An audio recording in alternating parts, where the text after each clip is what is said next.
I'm glad that you guys are here. My name is Sean. I'm a Spring Developer Advocate. And what that means is I'm a part of your extended team. One of my favorite things about working with Spring is I felt like I had access to the Spring team. When Ryan or Spencer commented on my issue or gave me feedback, I loved it. So long before I was a Spring Developer Advocate, I was a Spring Developer Advocate. I really enjoyed being a part of the community, and I hope that you do too. So if you're joining us online, I would like to encourage you to log into the Discord channel that you can see and be a part of the action. We're having good times here. With that, Brian, are you ready to rock? Sure. This is it's gonna be amazing. Stick around, and I hope you enjoy. Brian, thanks. It's off to you. Thanks, everyone. Thanks to Sean. That's awesome. Yeah, thanks for joining today. I am going to do, I'm inspired by Josh Long. I'm going to do a selfie before we begin, and I'm terrible at these. Hey, look at that. I'm pretty good at it. All right. So welcome. We're going to talk about Spring Tools, and I'm actually got a lot of bonuses for you today. I've got a lot of AI and a lot of Copilot chat that I'm going to show you as well. So how many people here have used Spring Tools? Okay, a few of you. Good. Okay, so I'm going to cover some of the basics, and then I'm going to dive into VS Code. So how many people have used VS Code before? Okay, a little bit more. And what about Copilot and Copilot chat? Okay, just a few of you. So the rest of you are going to be blown away by this. There's a lot of AI in there that we're going to be talking about today. And I'm going to show you how to do all this stuff in Spring Tools. And I'm going to show you ways that you can do a lot of that stuff with AI, which is, it's an interesting time we live in right now. I'm using a pre-release version of Copilot, so I hope you guys appreciate the chances I'm taking here in front of all you good folks. So we're going to talk about Spring support and Spring Tools in VS Code. We're going to talk about Copilot and VS Code for Spring. And then the rest is just demos. And I've got some slides just to do some introduction and set some context. And then the rest is just 100% demos. So VS Code, I saw a few hands though. Thank you. You're one of the 35 million installs and the 3 million active daily users of VS Code. So thanks for that. And that's actually the Java on VS Code. VS Code actually has many more users than that. So Spring support, what do we got? You have in VS Code and in Spring Tools, Java 1.5 to Java 21, and then because it's Spring early to latest, so anything you've got basically for Spring is supported by Spring Tools. There's a Java extension pack that you can get for VS Code, which basically installs everything you need. There's cloud services, which I'm not going to show much of that today. I'm actually going to show most of the things local. Maybe if we get some time, I'll show you how to deploy the app to Kubernetes. But I'm going to use a Spring Pet Clinic app that everyone's used to. But I'm going to show you some new ways to actually work with it. And we have a lot of DevOps tools as well at Microsoft too. So basically, what do we deliver with this? With Spring Tools and with VS Code and with Azure, because I work at Microsoft. And by the way, my name is Brian Betts. I'm a cloud advocate at Microsoft. I've been there about 12 years, and it's been interesting to see the evolution of the cloud. When I joined, everyone thought it was crazy to be joining Microsoft because I'm an open source guy. I've been working with Java since 1999. And just didn't seem like a logical fit for anyone, but I saw things they didn't. The cloud has been adopted, of course, that's old news now. And Java and Spring on top of the cloud after a lot of internal and external strife and conflict is now a big part of it. So anyway, a little bit about me. The innovation that we're doing, we actually have a huge team in Redmond, our headquarters for Microsoft, and overseas that deliver the latest Spring tools and the latest VS Code extensions. And we work with the Spring team who works with these things as well. Our goal is reliability and security. Microsoft has got a big push for security right now. You've probably seen some of the negative and positive headlines, maybe the negative ones mostly, about the things that we've dealt with security in the last little while. But the goal internally at the company, I can assure you, based on experience, is all about two things: AI and security right now. And in AI, we're talking about responsible AI as well. So Java on VS Code, what do we got? Way back in, I want to say 2015, 16, some folks in Utah built some support for Java. They were at Red Hat, they still are, and they wrote that in for VS Code. And there's a debugger, there's a Java test runner, there's Maven and Gradle support, Visual Studio and IntelliCode. We also have support. We have extensions for IntelliJ and for Eclipse as well. But everything here is extensible and reusable. If you don't like something about the support that VS Code has for Java, you can literally go in and change it and issue a pull request. And we do actually look at those pull requests and merge them quite frequently. So visualizing data in VS Code, I'm going to show you this in a minute. Actually, let me show you now. So there's an apps view that runs from any location. There's a beans view, which it's live beans or any beans and properties you have. And then an endpoint view for any endpoints that are built into your application, and a live memory view for Spring as well. And this takes a second to set up. So I'm actually going to switch. There we go. I'm actually going to switch to Spring, and I'm going to show you this. So this is the regular Explorer view. These are some questions I'm going to ask if I forget later for Chat Copilot. But this is the code over here. Over here on the right, this is the Spring Boot dashboard, and it uses a lot of the Spring tools built in. So what I'm going to do now is I'm actually going to run Spring Pet Clinic, and I'm going to choose, there's 4 different main classes I can use here.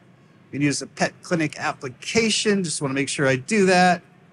It's got some little resolution issues there. I'll make sure it's up and running. This takes a minute to load. So there you go. On the right here, you're going to see a bunch of beans popping up. Endpoint mappings, as I showed you before. Some properties. Let's close these. This is the problem with presentations these days. Everyone here probably codes on a much larger screen.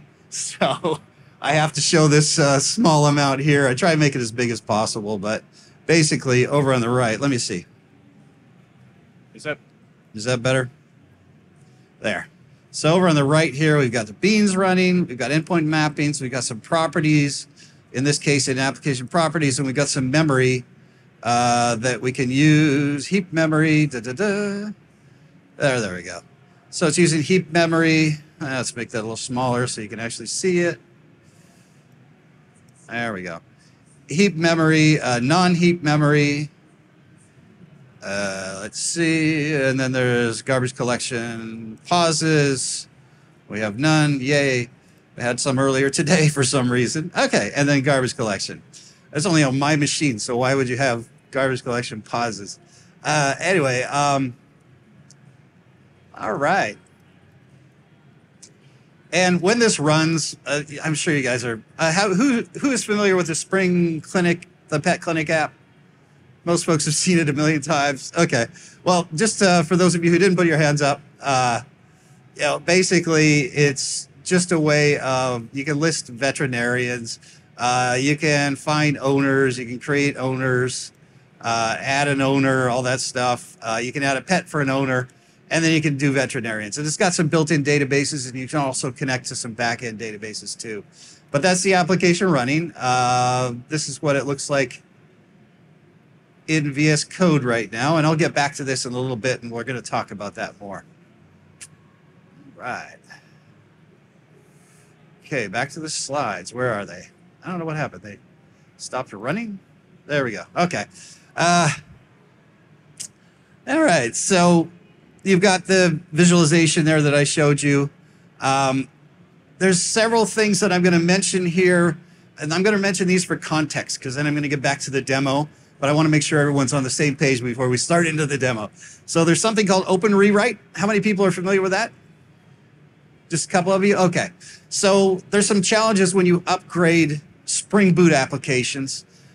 Major version upgrades can be complicated, especially with even something like Spring Pet Clinic, which is basically a standalone application with not a lot of integrations. It still takes a while to upgrade and build it. So OpenRewrite is an open source tool, not just for Spring or Java, but for other things as well. And you create these things called recipes. And there are some Spring recipes for Spring for OpenRewrite, and you can automate the upgrade process and make sure everything's stable. But how do you do that? Well, we're going to cover that in the demos. Then there's Spring Modulith. For those of you who aren't familiar with Spring Modulith, it's a very opinionated toolkit for building domain-driven Spring Boot applications. So if you're starting from the ground up, this is a great way to create reusable and sustainable code that other developers can recognize if they also are familiar with Modulith, and creates a modular architecture for the application, which is nice and flexible. If you need to upgrade one part, it doesn't affect the other part. It makes it easier for upgrades and maintenance, basically. I'm going to show a little bit about that as well, how you would actually set up Spring Modulith.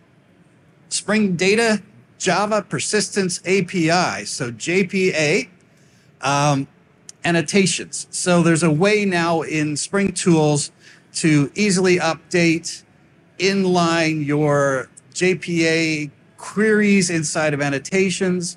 I'm going to show a little demo of that as well. There are several annotations inside of Spring Boot and Spring that allow you to detect JPI repositories, support parameters, procedure calls, and you can actually lock integration. So the whole thing is persistence. So being able to make sure that you don't lose any data between your application and your data stores. So that's just setting a little context for some of the demos I'm going to show later. So, pardon me, GitHub Copilot. For those of you who saw, I saw a few hands coming up there. GitHub Copilot is really well integrated with VS Code. They also have an extension for IntelliJ, so you're not limited to VS Code. But what I'm going to show you here really works well with VS Code, and you'll see what I'm talking about in a minute. I think that's it. Yep, demos and more demos. So let's get right into that. Let's see here. All right, so there's a few things you need to know about Copilot. As I showed you before, everything's running here. So if I want to go in and see Pet Controller, I can go in and I can see the code here. I'm going to minimize this. I can see the code here. I can play around with it. I can make changes to it if I want to. It's just an easy way to get to it from over here on the right with the Spring Boot dashboard. I can also look at endpoints. It'll actually tell me exactly where the endpoints are. So in terms of Pet Controller, it'll go in and actually show me where the pets are, any mappings that I have. And then there's properties here. You know, if I look at some of the properties that we've got, there we go. Close these ones. So real estate is very valuable here. Let's see, what are some of the good ones here? Hey, I try to do something different every time. Oh, I don't know. There was a view, JPA. If I want to search for them, I can do a search. Hey, there we go. Search. And it didn't work. Okay, great. Great. Anyway, oh, because it's just, no, it's doing class path. That's, never mind. There we go. So these are the ones I wanted to look at. Spring JPA open in view, for example, so I can see that. And then I can track the memory. I showed you the memory. It's live. It's cool. You can actually track your application and the memory as it's going up here and see what's being used. It's not really useful for a standalone application, but if you have a cloud application that's running a lot, it's really, really great, especially if you're connecting to backend data sources to check latency and also to check any bottlenecks with garbage collection and things like that. So, yeah, anyway, the one thing I want to show you here is Copilot. So, Copilot chat. Oh, hey, everybody, Sandra's available. Hi, Sandra, if you're watching this. Okay. So in Copilot, over here, I can ask questions like workspace. I'll explain what workspace is in a second. What version of Spring is this using? So it's going to go through and it's going to have a look at the whole application because I said the word workspace. So Spring Pennant Clinic application is using Spring Boot version 3.2.1 as specified in the POM. So it tells you what the POM is and stuff. So it's nice. I mean, you know where to look for it if you're a Spring developer anyway. You just go into the POM and have a look. But it's just a great way to figure out quickly what's going on there. A little bit about Copilot. So there's several things I can do. There are / commands that I can use for explain, run command, search, and then explains twice. Fix is great.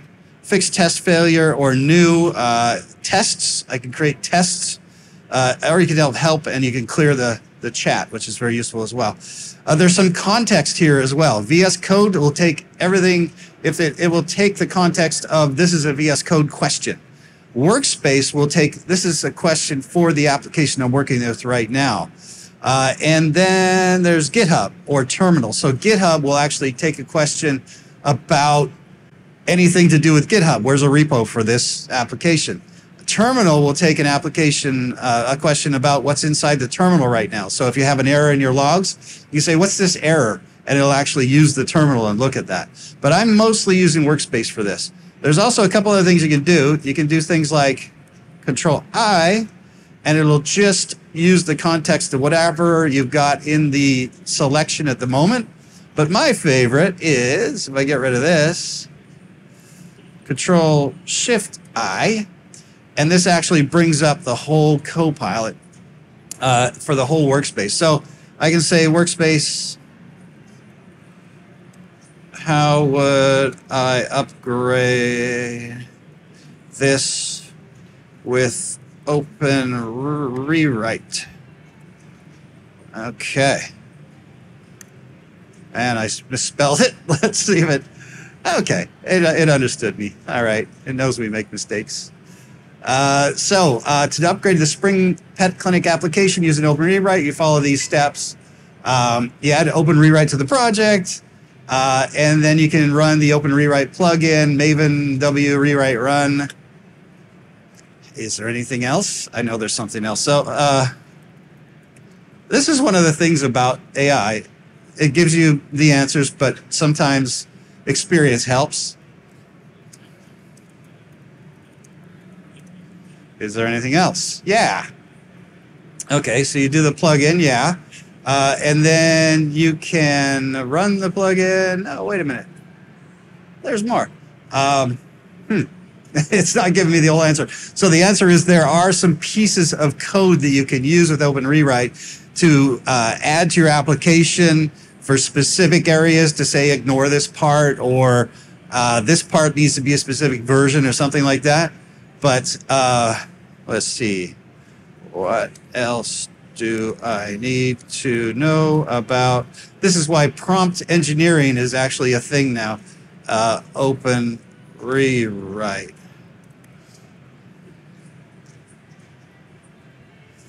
Yeah, okay. It's not going to give me the code. All right. Today it's capricious. It's not going to give me the code for that. But you did get the basics. So we got the basics to go, what do you do for OpenRewrite? But there's actually more to it than that. There's recipes and other things. So that's kind of cool. It gives you a good example of how AI is sometimes great, but sometimes you need more experience too. Okay, so on to the next one. So I want to say workspace. Workspace.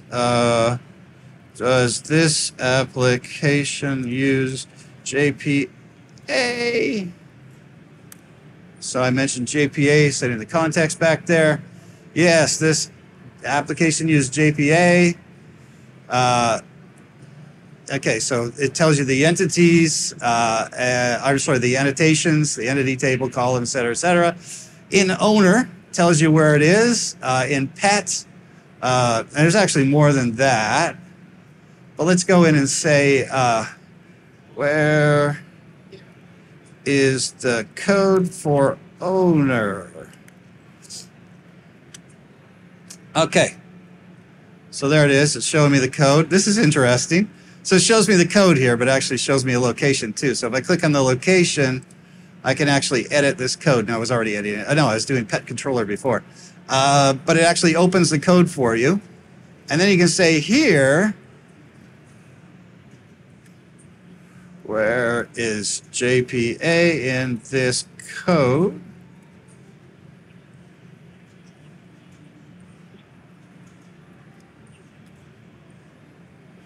Okay.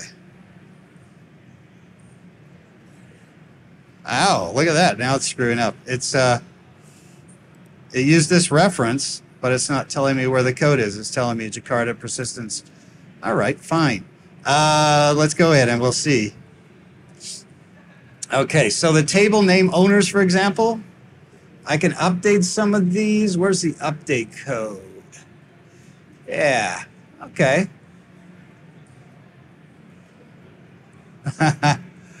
Oh, I left this in here from last time. Never mind.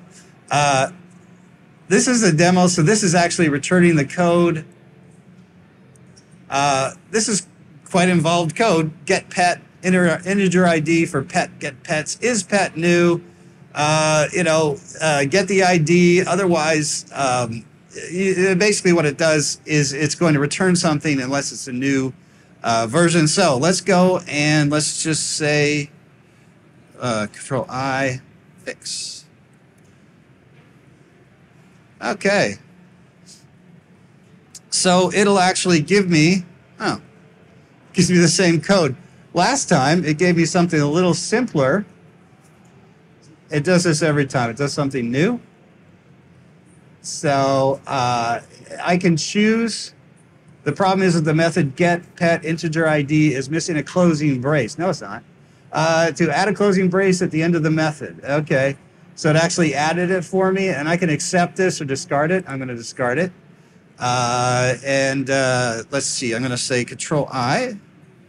How could I improve this code? Okay. Yeah. It's a little shorter. Yeah, it is. A little shorter now. So, yeah, use the test code. If pet get ID equals ID, return pet. That would work. So I can accept this code, and it'll actually accept the change, and I can save that if I want to. But as you can see, it's kind of quick and easy to make changes and update things. And it helps with, it knows everything about JPA, it knows everything about Spring, and about most things with Java, which is kind of cool. All right, so the other thing I want to say is, I wanted to show you something very cool here. We also have a voice chat, so I set this up earlier. I hope it works. Okay. In this workspace, is Spring Modulith used?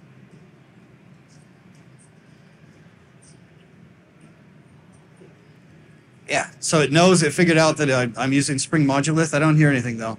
It's supposed to have a response, actually. I don't know if the guy in the back can hear me. Hello? No. Okay. I don't know. The sound, I don't know if the sound worked. Okay, hold on. Let's see here. So basically it's saying no, Spring Modulith's not used. Is Spring... Let me try it again. Is Spring Modulith used in this application?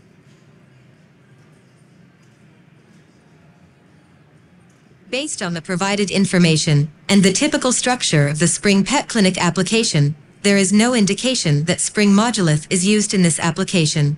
To confirm this, you can perform the following checks. I'll just turn it off now. So that's kind of cool. It's kind of fun. You can do this. You can actually just talk to your code. And you can say things like, let's go back to that, let's see, pet controller. And I could say, how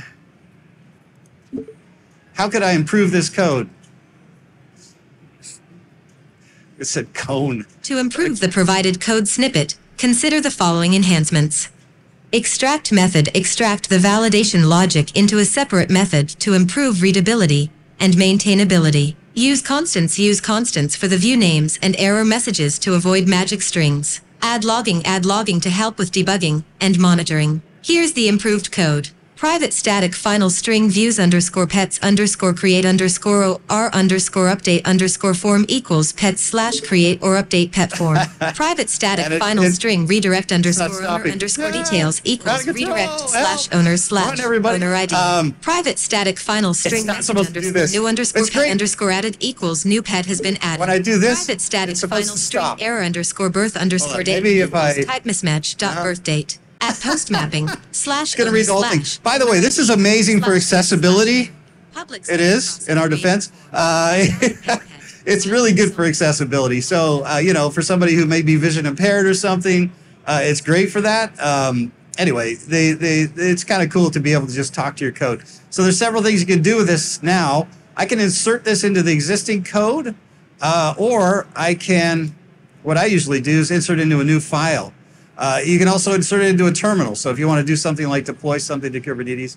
So let's see here. What did it do? Yeah. So it creates a new file for you, and you can look at it. You can run it. You can test it. You can figure out what works and what doesn't. So that's kind of cool. That's some of the things you can do. I wanted to just show you that as well. So that's the Spring Modulith. I covered the JPA as well. Oh, I didn't do one thing though. The Spring Boot dashboard, really over there.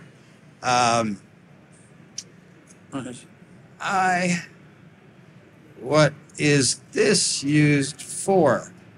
Now it should pick up the context here. Let's hope. No, it's picking up the context of the current code. Never mind. Hold on. Let's close that. If I select this, it's supposed to do that, but it's still a work in progress. Spring JPA open in view. What is Spring JPA open in view? So it'll actually, Spring Boot application, it's in my application properties. Please show me my application prop.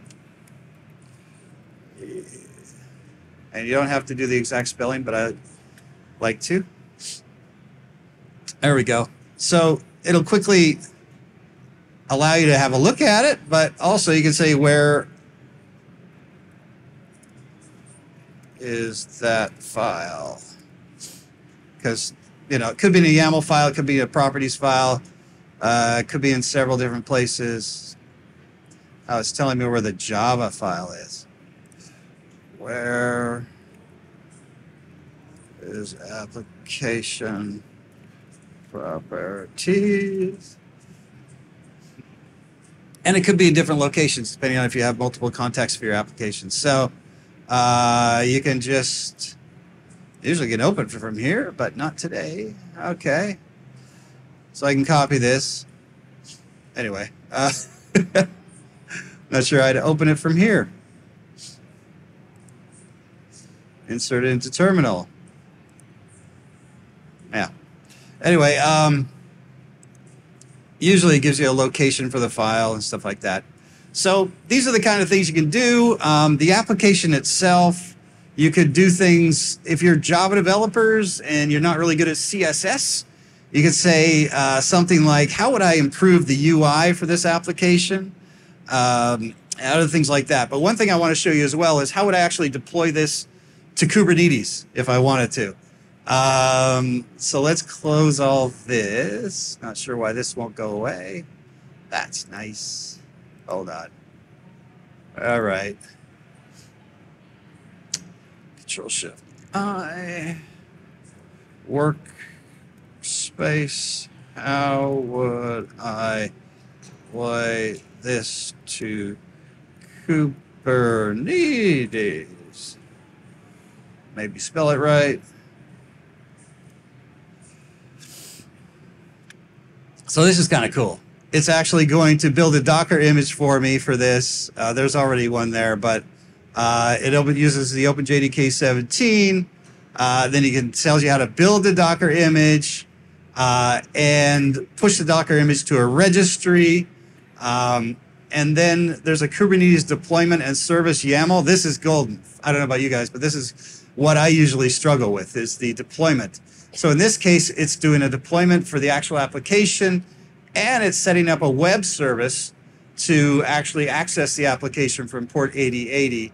And it even gives you instructions on how you would actually deploy this. And then let's say, how would I... This is very unsecure. How would I make it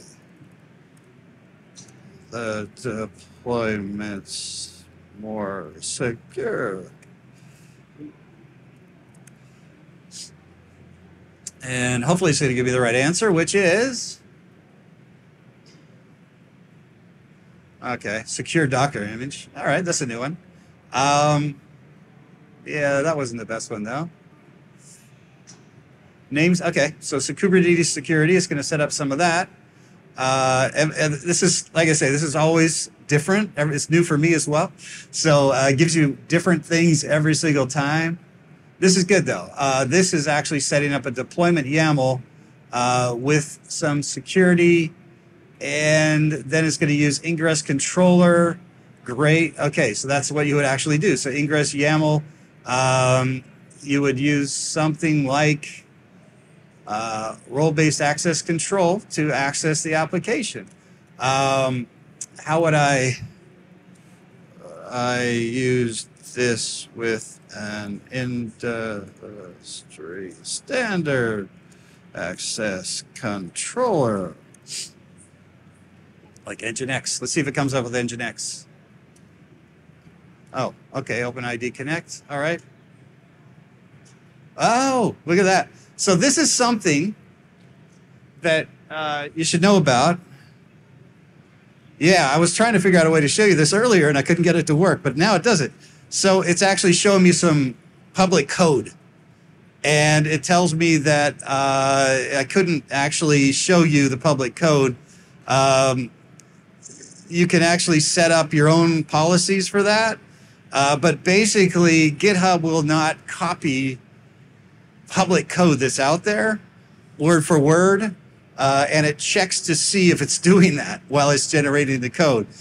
Because the way it works is, it's like how we learn when we're doing code.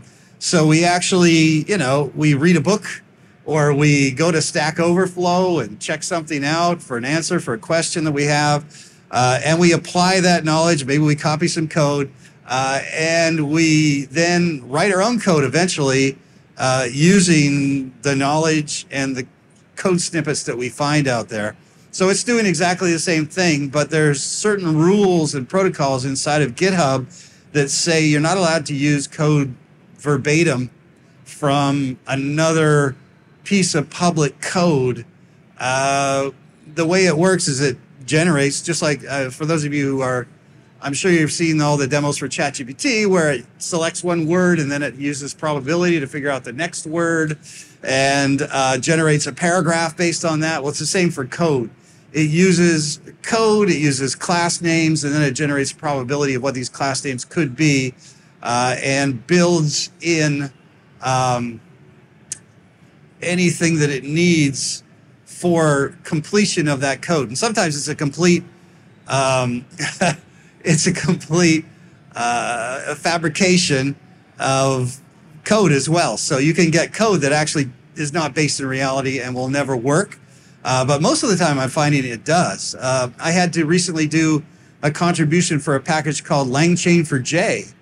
And I had some code that was similar, but it wasn't compatible with LangChain for J. There's a lot of complex parts of that. LangChain for J is used for enabling RAG and standard classes and procedures for accessing AI code.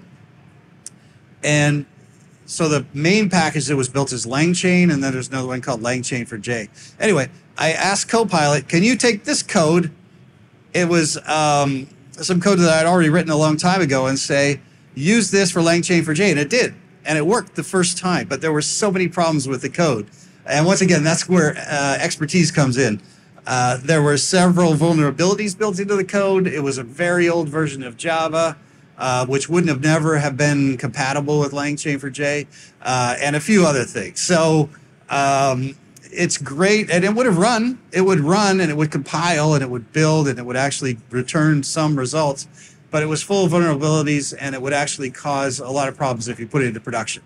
So it's great to know a little bit about code and apply that experience. Everyone's saying that, you know, AI is going to replace developers. I'm not sure about that.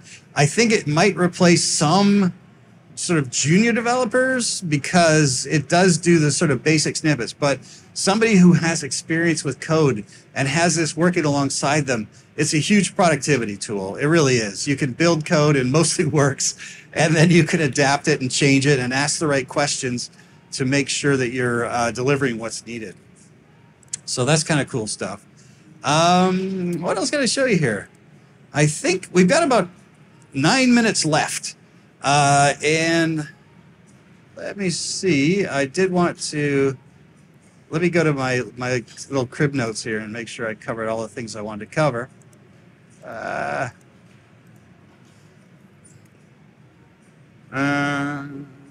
Tests. Yeah, I did want to say tests, generate unit tests for the selected code. So it'll actually, this is kind of handy. It's going to, it writes a test plan, sets up a test class for the controller, creates some mock dependencies, and tests whether the owner is found, tests when the pet's birth date is invalid, validation errors, and successful pet creation. That's pretty cool. So it's a Mockito, it's using Mockito, it's using a pet controller test, and it actually generates the code for you. So you can actually add tests.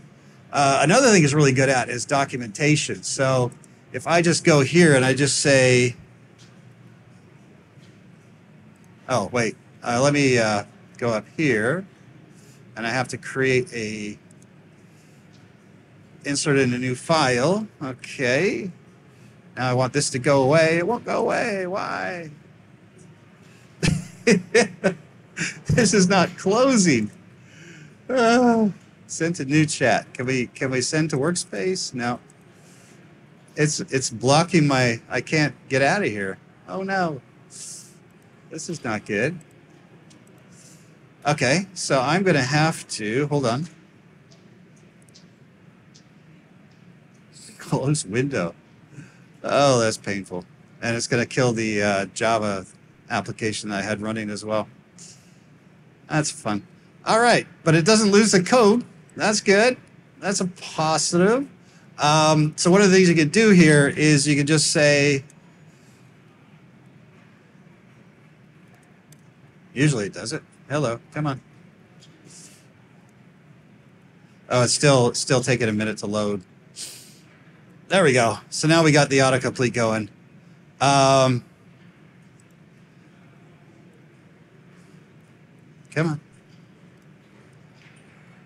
No, don't show yet. We don't want to use the dev container. Okay. Okay. Java control optional. There we go.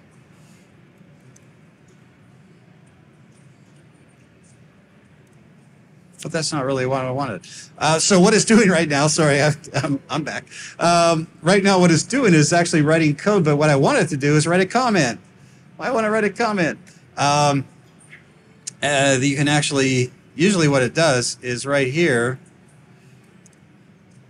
Yeah, there we go. So it'll do a test class for you. It'll actually build the explanations. And then let's go in and see what it comes up with here. There we go. Not really helpful, but you can also do something like describe or Control I. Explain. So from here, you can pull in some comments if you want to. And by the way, it does this all the time. It sort of, it selectively does things. Yeah, it's not really useful. It's just saying the test method. That's really obvious. Sometimes it'll actually explain what the code does here, put it in the comments for you, which is kind of nice. This code. No, that's not it. Nice try. This is where the fabrications come in. Anyway, I think it'd be good at this point. We got 4 minutes left. Nah, I don't want to save my changes there. Just ask some questions. Yeah, Dan. I was going to ping you and say we should meet. Yeah, this is Dan Vega for the. You're not on mic. Where's the mic? There we go. How about that? There we go. This is the great thing about being in person together. We've talked on Zoom a lot. Never got a chance to meet you in person. Nice to meet you, Brian. How you doing? Yeah, so we'll take some questions. One other thing that I found really useful with this is it has all your code there. You know what I hate doing is writing README files. You can have it look at all your code and go, hey, generate me a README for this project. Yeah. Boom. Yeah, let's do that. There. Yes, yes. So in the meantime, anybody got some questions? We'll take some questions. Questions? Come on. I know you got one. There's a prize for a question. No, there's not. But just go ahead and ask one in. No? I'm typing, but I'm listening. All right. But yeah, I like doing little stuff like that. Things, as you mentioned earlier, I don't think it completely replaces developers, but if you know how to harness it and take advantage of it, it really helps out. So I hate writing README files. There you go. Yeah, it actually tells you how to start it too. There you go. There you go. Yeah. Yeah. That's little nice. things like that I find very useful. And it gives you links, so I can actually preview this. Yeah, this is cool. Cool. All right, we got a question. Yes. Hold on. So does this integrate with all major IDs? Like sorry, Copilot, you cut out with a mic there. Copilot integrates with all IDs like IntelliJ and everything, or like? So IDEs, yes. There's a extension for IntelliJ, but not for Eclipse yet. I've been pushing for one, but not Eclipse. So VS Code and IntelliJ only at the moment. No NetBeans? No NetBeans, unfortunately. There's always one. There's always one NetBeans user. Yeah, there you go. I told you, there's always There's one. a NetBeans guy. I'm not hating. It's all right. No, it's, hey. I would love to have an extension for all of them. I guess our folks at Microsoft looked at the numbers. I think they should have one for Eclipse, personally, and I've been pushing for it. So if you need that, let me know. We need to hear from customers, and then I can go to the developers and go, see, this is what we need. Yeah. Cool. Any more questions? All right, we got one here. One sec. Can you hear me? Is there a subscription required for GitHub Copilot? Yes, good point. So, yeah, I believe it's $20 a month for Copilot Chat and Copilot. But basically, it's incredibly useful. I would justify the expense. Two things, actually three things. Educators, students, and open source maintainers get Copilot Chat for free. So if you have a major project that has a significant number of users, and significant is a term that GitHub will decide if it's significant or not. But basically, if you have a major project for open source and you're maintaining it, they will give you a free version. So those are the ways to get it for free. But it's well worth the $20 if you're doing this for a living. It's incredible. Cool. Any more questions? Okay, really quick before we go, for those of us online, in the live stream on the right side, there's a join the discussion. Let's go ahead and join the Discord. If you're here, go ahead and after the fact, you can join the Discord channel. Let's keep talking about this. And Brian, thanks for that presentation. Appreciate it. Thanks, everybody. I'll be around as well. Thanks.